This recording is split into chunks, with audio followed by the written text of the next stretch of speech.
Pour New York, j'ai voulu faire une bande dessinée de la photo. Les photos les unes dans les autres. Ça rendait la lecture plus difficile en apparence, mais quand même plus conforme à cette série de flashs visuels qu'on peut avoir quand on marche dans la rue. Ça choquait beaucoup à l'époque, mais je ne pouvais pas faire autrement. J'avais envie de brouiller, de casser. La photo, les livres se prenaient trop au sérieux.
William Klein est né en 1926, soit 100 ans après l'invention de la photographie.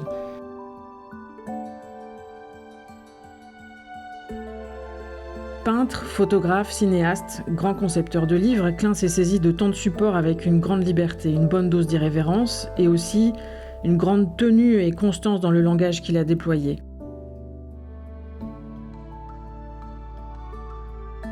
Concevoir une exposition de William Klein, alors, c'est pour moi se glisser dans le corps du bâtiment, si différent soit-il, et tenter d'accorder les dynamiques propres à l'œuvre de Klein et à l'architecture qu'on investit. Et toujours, il y a ce devoir de réinvention à son endroit, pour tenir cette même exigence qu'il avait, c'est-à-dire une conception de l'art qui se mêle à la vie, une œuvre peinte qui se mêle à l'architecture, pour ne faire qu'une.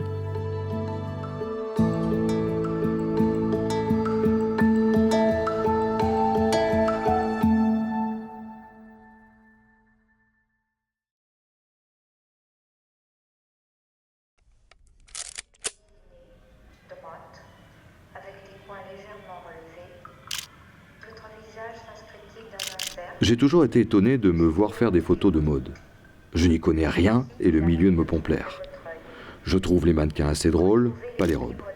Ce qui m'intéressait, en dehors de l'argent, était la possibilité d'apprendre une photographie riche. Les photos que je faisais pour moi étaient volontairement pauvres, 1 ou 2 objectifs, pas d'assistant, pas de couleur, pas de mise en scène.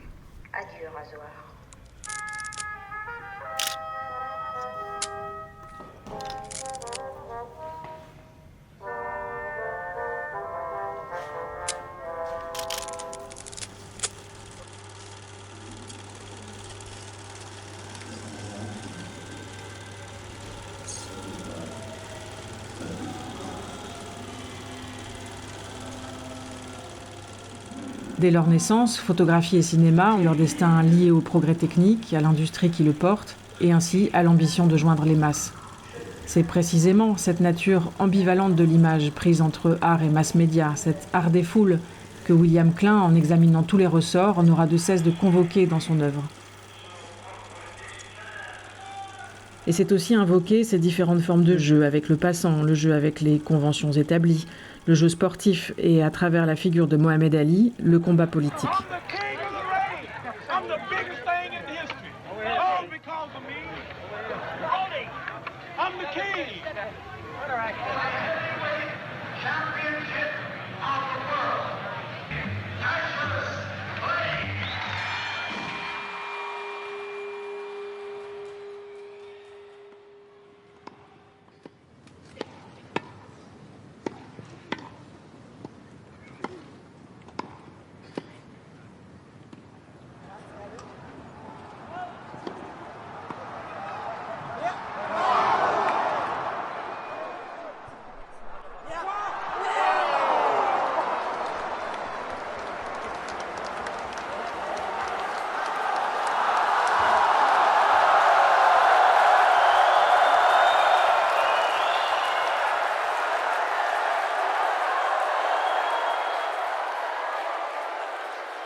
Un vocabulaire de lignes fortes, des contrastes appuyés, des associations franches et un goût prononcé pour le plein.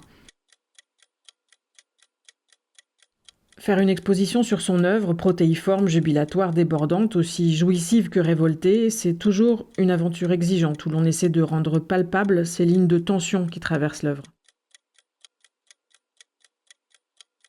Pour emmener le spectateur, de salle en salle, dans une sorte d'élan de création, et faire ressentir à quel point cet homme n'a eu de cesse d'être debout, parmi les siens, jamais passif vis-à-vis de la société dans laquelle il évoluait.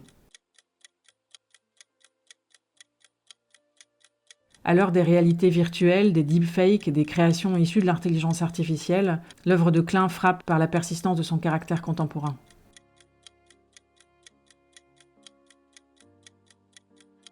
Une photo prise à 1/125e de seconde. Qu'est-ce qu'on connaît du travail d'un photographe? Une centaine de photos? Peut-être 125? C'est une œuvre. Ça fait en tout 1 seconde. Peut-être 250 photos? Ce serait déjà une œuvre conséquente. Et ça ferait 2 secondes. La vie d'un photographe, même d'un grand photographe comme on dit, 2 secondes. Bon. On voit rarement les contacts d'un photographe. On ne voit que la photo choisie. On ne voit pas l'avant et l'après. Pourquoi on fait telle photo plutôt qu'une autre? Et ensuite, pourquoi on choisit telle photo plutôt qu'une autre?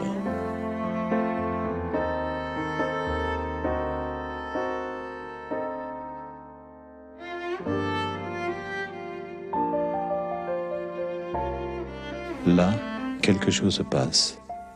Pour moi, c'est une photo.